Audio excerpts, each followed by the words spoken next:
Saludos, hoy le vamos a presentar una exposición sobre derecho laboral. Los integrantes son Rosa Ascanio, Ana Campo, Yajaira Díaz, Inírida Loreto y Daisy Nadal.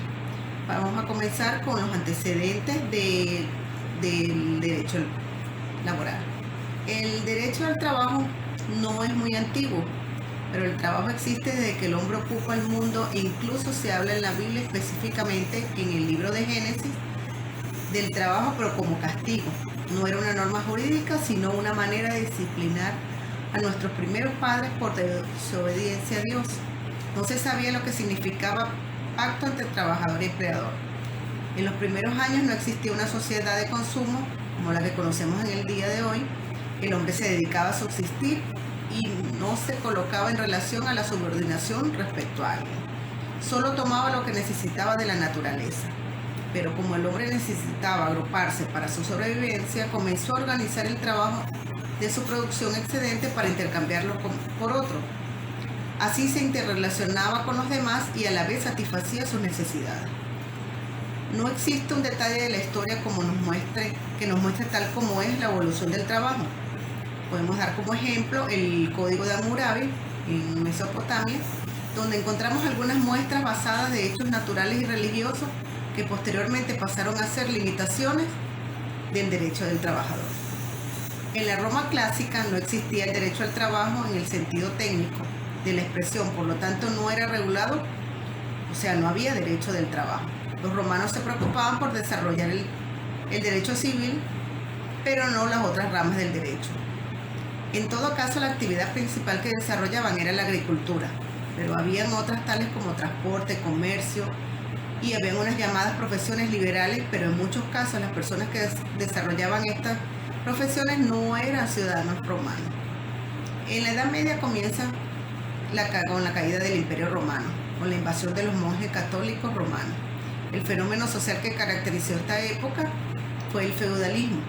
Este fenómeno hace que se muestre el atesoramiento del poder a través de dos formas: el acaparamiento de tierras y propiedades por parte de un señor feudal y también con el poder de la Iglesia Católica. También existían otras personas como los artesanos o profesionales, que eran un sector minoritario organizado, que de allí se surgen las grandes corporaciones, que son agrupamientos de personas que tienen la exclusividad de una actividad laboral, lo que hace que los señores feudales le reconozcan su existencia y le den valor. Su estructura jerárquica fue los maestros y oficiales y ayudantes. A final de la Edad Media, un cambio en la concepción económica del hombre, surgiendo una clase consumista en el mundo, generando la necesidad de producir más de un mismo bien, ya que no era rentable producirlo artesanalmente. A consecuencia de esto, surge un hecho socioeconómico que llama la Revolución Industrial. En la Edad Moderna, ya con el descubrimiento de América, se da lugar a una extracción masiva de oro y piedras preciosas en nuestro continente para ser transportadas a Europa, lo que trajo como consecuencia las primeras medidas inflacionarias de la historia de la humanidad. Surge una nueva clase social, la burguesía, quien comienza a obtener poder político mediante la corrupción. El atesoramiento del dinero cambia y la concepción moral del trabajo. En la edad contemporánea se inicia con la Revolución Francesa a finales del siglo XVIII, y en 1940 surge el Manifiesto Comunista del Derecho del Trabajo. Como programa autónomo y principios propios, habían nacido normas propias que no se podían encuadrar en ninguna de las ramas del derecho, por lo que se hizo necesaria crear una rama nueva, que es la que conocemos hoy como el derecho al trabajo.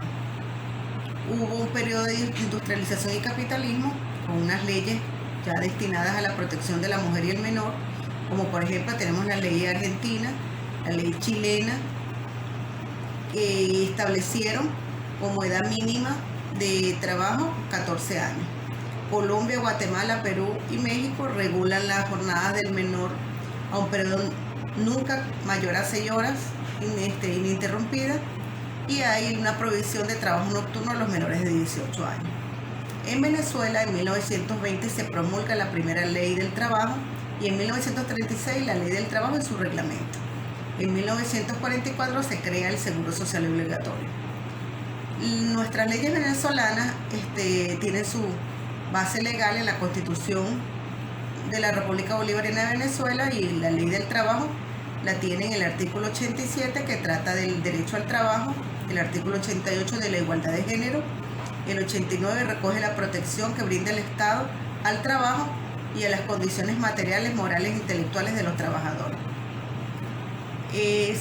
Actualmente en vigencia está la Ley Orgánica del Trabajo, Trabajadores y Trabajadoras del 2012, que es muy innovadora y tiene unas modificaciones importantes, como las prestaciones sociales, que tienen una retroactividad de las prestaciones sociales del primer día de trabajo, depósitos de prestaciones sociales a elección del trabajador, anticipos de prestaciones sociales, indemnización doble, pago de prestaciones sociales en 5 días, y un cambio en la jornada de trabajo, como son 5 días de trabajo máximo por semana, vacaciones, utilidades y feriados. El bono vacacional sube a 15 días, el bono de fin de año de utilidades sube a 30 días, y hay unos cambios en los días de feriado.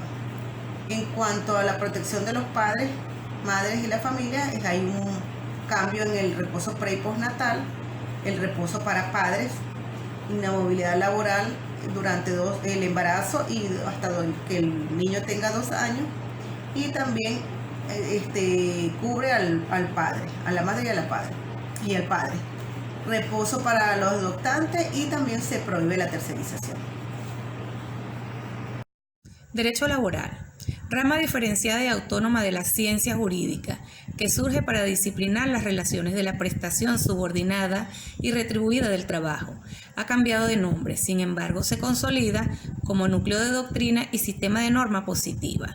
En cuanto a la definición, se tiene que es un conjunto de normas y principios teóricos que regulan las relaciones jurídicas entre los empleadores y los trabajadores de ambos con el Estado, originando una prestación voluntaria, subordinada, retribuida de la actividad humana para la producción de bienes y servicios. La terminología del derecho laboral o derecho del trabajo, anteriormente se tenía varias denominaciones de él, como lo son derecho social, legislación social, derecho industrial, legislación industrial y legislación laboral. La naturaleza jurídica se tiene que es de gran utilidad teórico-práctica, ya que sistematiza las normas, estableciendo la jurisdicción competente y determinando las sanciones punitivas en los casos de la transgresión por los destinatarios de aquella. En cuanto a las direcciones doctrinarias, se tiene que publicista, ya que es un derecho del trabajo, lo hace un derecho público. También privatista, sostiene que pertenece al campo del derecho privado. Es dualista, esta posición afirma que es un derecho mixto por cuanto las normas laborales protegen el interés individual y colectivo. Frente a la clásica distinción entre el derecho público y privado, otros juristas afirman que el derecho laboral constituye un tercer género, nuevo e independiente de aquellos, que les asigna un tanto naturaleza sui generis. La solución más aceptable desde los ángulos científicos y filosóficos, con bases en los sujetos y fines de la relación jurídica, es el que lo mantiene incolume. La sustantividad del derecho laboral le atribuye una naturaleza dualista o mixta. En cuanto a los caracteres, se tiene que el derecho laboral está sólidamente estructurado como núcleo de principios, instituciones y normas legislativas codificadas presentes en caracteres prominentes que lo distinguen de las ramas tradicionales de la ciencia jurídica. Constituye una rama no tradicional del derecho positivo, su estructuración como cuerpo de doctrina y sistema de normas para dar soluciones justas a la cuestión social. Esta afirmación es reciente. Se propone primordialmente, primero, en asegurar un mínimo de derechos y garantías para la prestación del trabajo compatible con la dignidad de la persona humana. En segundo, compensar la inferioridad económica de los trabajadores en relación de dependencia frente a los empleadores, otorgándole protección jurídica preferente en consonancia con las posibilidades económicas de cada país. Es una rama jurídica diferenciada de las demás por referirse a las relaciones jurídicas establecidas entre personas determinadas, en este caso los trabajadores, que ponen su actividad física o intelectual en forma subordinada al servicio de otras que lo remuneran. Se pueden llamar empleadores. Y a las de estos, y aquellos con el Estado, en su carácter de ente soberano, titular de la coacción social. Es una rama jurídica autónoma porque contiene principios doctrinarios propios y especialización legislativa, independiente del derecho común. Consagra la moderna concepción dignificadora del trabajo como función social, para separarlo del ámbito de las relaciones puramente patrimoniales que lo consideraban una simple mercancía. Está destinado a superar la lucha de clases. El derecho del trabajo ya no constituye un derecho de clases como lo fue en sus orígenes, en el que, obligado en el principio de igualdad y justicia, se llevó a mejoras. Tiende a la unificación internacional y a la codificación. Estas razones se deben exclusivamente a las razones económicas, la estructuración del derecho universal del trabajo. Las leyes del trabajo son de orden pública. En este entra el sujeto de la relación jurídica del Estado, el ente soberano y el fin propuesto, que es el interés en general, cuyo cumplimiento es forzoso. Se tiene la Organización Internacional del Trabajo, que es un organismo especializado perteneciente a las Naciones Unidas. Nace en 1919 como uno de los resultados más importantes del Tratado de Versalles, al término de la Primera Guerra Mundial. Es producto de una necesidad de abolir varias prácticas que violentaban no solo los derechos laborales del hombre, sino también los derechos humanos fundamentales. La Conferencia Internacional del Trabajo se reunió en 1944 adoptando la Declaración de Filadelfia, en la que se definen nuevamente los fines y objetivos de la organización, basados en los principios siguientes. El trabajo no es una mercancía. La libertad de expresión y de asociación es esencial para el progreso constante. La pobreza en cualquier lugar constituye un peligro para la prosperidad de todo. Todos los seres humanos, sin distinción de raza, credo o sexo, tienen derecho a perseguir su bienestar material y su desarrollo espiritual en condiciones de libertad, dignidad, seguridad económica e igualdad de oportunidades. La OIT tiene como actividad principal emitir normas internacionales de trabajo, en donde las cuales los derechos laborales son fundamentales, tales como libertad sindical, derecho de sindicación, derecho de negociación colectiva, abolición del trabajo forzoso, igualdad de oportunidades y de trato, así como otras normas por las que se regulan las condiciones que abarcan todas las cuestiones relacionadas con el trabajo. Y dichas normas serán divididas en convenio.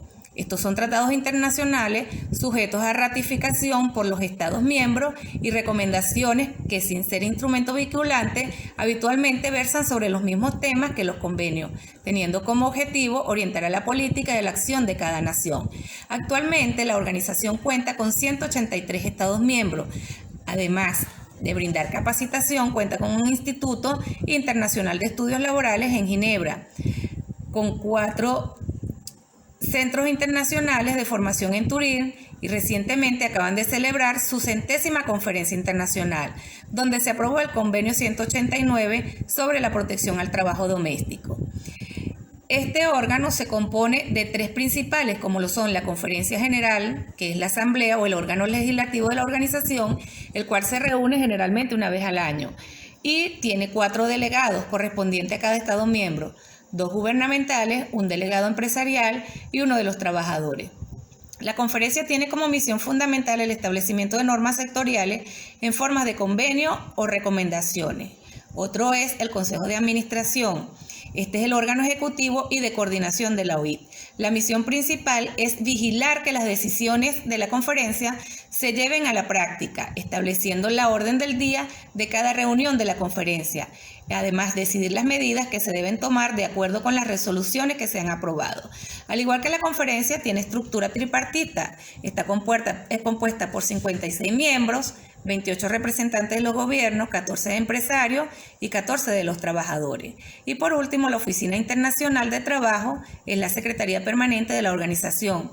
El superior jerárquico es el director general, el cual es nombrado por el Consejo de la Administración. La estructura administrativa es muy compleja, no tiene carácter rígido, sino que se adapta constantemente a las exigencias. Esta oficina centraliza y distribuye las informaciones referentes a la reglamentación internacional, las condiciones de los trabajadores y el régimen de trabajo.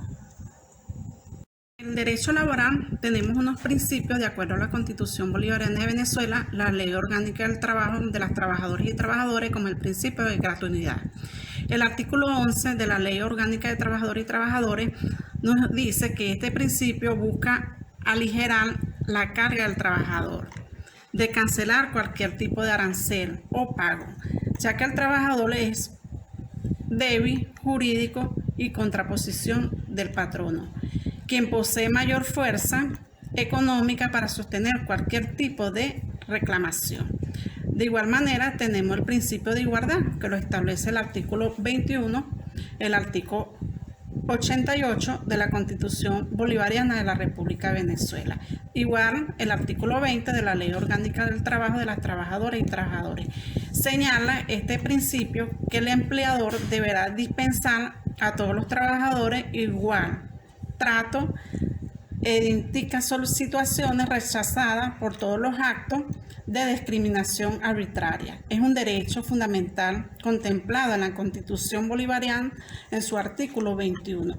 Principio de intangibilidad y progresividad, que lo señalan los artículos 18.2 de la Ley Orgánica del Trabajo de Trabajadores y Trabajadores, donde lo reza la Ley Orgánica del Trabajador, que es un principio que se explica que el derecho del trabajador no debe ser ni puede tocarse en cualquier tipo un efecto progresivo, que significa que avanza o aumenta en cantidad o perfecciona. Los derechos de los trabajadores no pueden alterarse o modificarse luego de haberse establecido, y que de modificarse se debe favorecer su avance o progreso.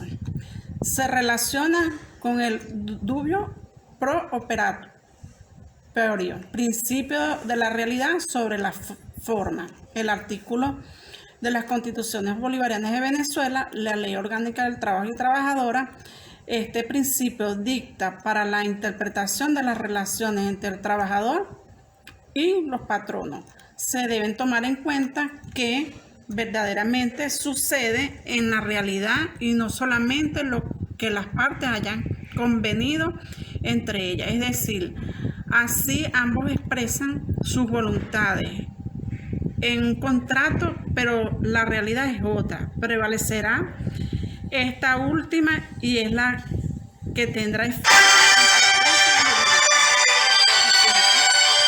Llevar a cabo su misión, la OIT dispone de diversos métodos de actuación que pueden clasificarse conforme a 3 elementos tradicionales diferentes, como son la investigación y divulgación de la información y cooperación técnica.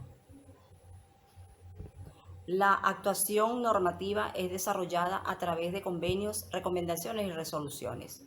Los convenios de la OIT son instrumentos de carácter internacional que, una vez ratificados por los Estados miembros, tienen valor de tratados multilaterales. La finalidad de los mismos es la de conseguir el establecimiento y la finalidad de los cuales en la aplicación de normas uniformes para todos los países en la materia laboral. El convenio es la norma de más rango de las adoptadas por la OIT, y para su aprobación se requiere una mayoría de 2/3 de los votos emitidos por los delegados presentes. Las recomendaciones son normas de jerarquía inferior, son documentos de asesoramiento o consejo dirigidos a los gobiernos de los Estados miembros para que consideren la posibilidad de adaptar su normativa laboral a los términos de la propia recomendación sobre materias o cuestiones sobre los cuales no han habido posibilidad de llegar a la firma de un convenio. Las recomendaciones desarrollan, complementan o perfeccionan las normas que se contienen en los convenios, a pesar de que a veces abordan temas nuevos que no están regulados en ninguno de ellos. Entre el convenio y la recomendación hay una diferencia básica de forma, dado que la recomendación no es presentada a los estados para su ratificación, sino que lo es para su examen y posterior ejecución por los estados que la consideran pertinente. Las resoluciones, por supuesto, son instrumentos que se refieren básicamente a los órganos internos de la OIT. Si bien pueden convertirse en puntos de orden del día de una conferencia y generar normas de amplia alcance. La cooperación técnica, por supuesto, debe ser una actividad esencial de la organización que alcanza toda la existencia operativa de la OIT, es decir, ofrece a los Estados miembros a fin de promover el progreso en el campo social y laboral. Esta cooperación técnica está fundamentada en los principios siguientes, como son: se ofrece solamente a petición expresa del país que lo solicite, nunca se impone, es decir, es voluntario. Se realiza su colaboración en cuanto a los programas de integración de conjunto y de aplicar la creación de las instituciones y la formación de personas que puedan desarrollar sus funciones sin ayuda exterior. Entre las fuentes en el derecho laboral podemos mencionar que son fuentes de producción o fuentes propias en el derecho del trabajo, los siguientes poderes o instancias sociales que se manifiestan a través de sus normas normativas correspondientes. El Estado es el primer ente con capacidad para crear normas a través de sus poderes especializados, como el Parlamento, que se expresa normativamente a través de sus leyes. También la administración, que se expresa normativamente a través de sus reglamentos subordinados a las leyes y excepcionalmente a través de derechos legislativos, así como también los organismos supraestatales como la comunidad internacional, de la cual surgen los tratados y convenios internacionales. Está la ONU, la OIT, la UE, a través de los reglamentos y las directivas. Así también la sociedad, que es un ente abstracto, pero en otra fuente de crear normas para la costumbre. Asimismo, los interlocutores sociales, a través de los convenios colectivos, consideramos que es una fuente peculiar que se da en el derecho del trabajo y con las asociaciones de empresarios, como son los sindicatos. Estos dos organismos por sí solos no tienen poder social, pero conjuntados llegan a acuerdos con las fuentes en sentido propio. La guía, una de estas fuentes, se encuentra orientada conforme a su respectivo rango, de acuerdo con un sistema piramidal, sistema de aplicación de las normas. Entre estas se encuentran las fuentes estatales. Fuentes formales son las normas que tienen su origen en el Parlamento, la Constitución, ley orgánica, ley ordinaria, las fuentes materiales, normas que tienen su origen en el gobierno. Así también el decreto legislativo y el decreto de ley. Donde está la potestad reglamentada, como son denominados decretos, la potestad reside en el Poder Ejecutivo. Asimismo, en cuanto a los caracteres del derecho laboral, se puede decir que es un derecho nuevo que se ha ido formando y está en continua evolución. Es decir, es muy adaptable y cambiante con la realidad social. Asimismo, es autónomo, tiene doctrina, filosofía e ideología propia. También es independiente, ya que se separa totalmente del derecho civil por un proceso de diferenciación y expansión. Es irrenunciable, ya que sus normas son de orden público, es de cumplimiento obligatorio, ya que es un derecho intuitivo, protector, parte de la premisa que hay dos sujetos que parten de premisas diferentes y que provocan una desigualdad. Es decir, el empresario, cuyo objetivo es rentabilizar su inversión, y el trabajo, cuyo objetivo es conseguir las mejores condiciones de trabajo. Es decir, el derecho laboral intentará equilibrar las dos partes. También se considera que es una ciencia del bien común, ya que es el anti-individualista, donde a la protección de varios sectores. Es un derecho también expansivo, ya que está en constante expansión, ampliando su contenido y su ámbito de aplicación. También es un derecho donde lo económico y lo social se oponen. Es decir, los trabajadores siempre están buscando aumento salarial, que son cargas para su empleador.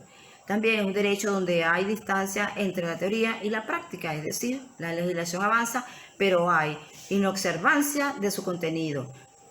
Es decir, los trabajadores no lo conocen y el ministerio tiene medios para hacerlo cumplir. En cuanto al derecho laboral de Venezuela o derecho del trabajo, se considera que es la rama del derecho venezolano que regula las relaciones jurídicas entre el patrono y los trabajadores, así como la actividad de los sindicatos y la actuación del Estado. La Constitución, como norma suprema del Estado venezolano, así como la Ley Orgánica del Trabajo de los trabajadores y las trabajadoras, recogen una serie de principios. Entre ellos cabe destacar el derecho al trabajo, según Rafael Alonso Guzmán, que considera que es el conjunto de preceptos de orden público regulador de las relaciones jurídicas que tienen por causa el trabajo por cuenta y bajo la dependencia ajena con objeto de garantizar a quien le ejecuta su pleno desarrollo como persona humana y a la comunidad la efectiva integración del individuo en el cuerpo social y la regulación de los conflictos entre los sujetos de las relaciones. Asimismo, este mismo autor considera que es el conjunto de preceptos de orden público regulador de las relaciones jurídicas que tienen por causa el trabajo por cuenta y bajo la dependencia ajena con objeto de garantizar a quien lo ejecuta su pleno desarrollo como persona humana y a la comunidad la efectiva integración del individuo en el cuerpo social y la regulación de los conflictos entre los sujetos de esas relaciones. En cuanto a los elementos fundamentales del derecho al trabajo, se pueden decir que tienen normas subjetivas y sustantivas, ya que es obligatorio el cumplimiento de las normas que son impuestas por el Estado. Asimismo, regula la relación entre la mano de obra y el capital, como también regular las relaciones entre el patrono y el trabajador, es decir, el obrero empleado. Características del derecho al trabajo. Entre esas se encuentra que es autónomo, positivo, es dinámico, es de fuerza expansiva, porque nadie posterga a los obreros y luego a los empleados. Es eminentemente clasista. Es imperativa porque normas del derecho público es imperativo y por lo tanto se puede renunciar. No se puede renunciar ni relajarse por convenios particulares. Es concreto y actual, ya que es cierto que en la ley de trabajo coexisten normas de carácter abstracto, la normativa está adaptada a las necesidades del país.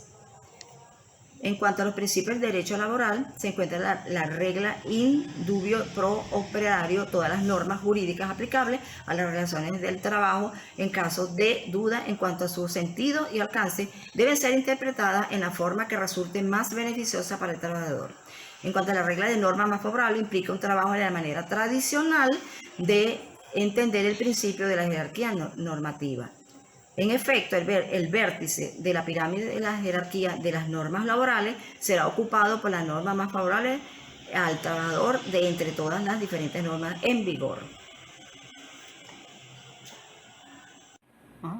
Mi nombre es Daisy Nadal y voy a compartir con ustedes el derecho laboral y su naturaleza jurídica. El derecho laboral es una rama del derecho cuyos principios y normas jurídicas tienen por objeto la tutela del trabajo humano realizado de forma libre, por cuenta ajena, en relación de dependencia y a cambio de una contraprestación. La importancia del derecho laboral. En el artículo 123 de la Constitución de la República Bolivariana de Venezuela, toda persona tiene derecho al trabajo digno y socialmente útil. Al efecto, se promoverá la creación de empleos y la organización social para el trabajo conforme a la ley. La seguridad social. El derecho laboral, también llamado derecho del trabajo o derecho social, es una rama del derecho cuyos principios y normas jurídicas tienen por objeto la tutela del trabajo humano, productivo, libre y por cuenta ajena. El derecho laboral o derecho del trabajo es el conjunto de principios y normas jurídicas que regulan las relaciones entre el empleador, las asociaciones sindicales y el Estado. La naturaleza jurídica determina. El derecho laboral es de utilidad teórico-práctico evidente para sistematizar las normas y establecer la jurisdicción competente y determinar las sanciones. Las normas se determinan de acuerdo a su naturaleza, se refiere a los sujetos intervinientes en esta relación, determinando que si los sujetos antedichos son de derecho privado, la relación es de derecho privado y viceversa. El derecho del trabajo por su naturaleza es híbrido, ya que está integrado por normas de derecho público y de derecho privado. Muchas gracias.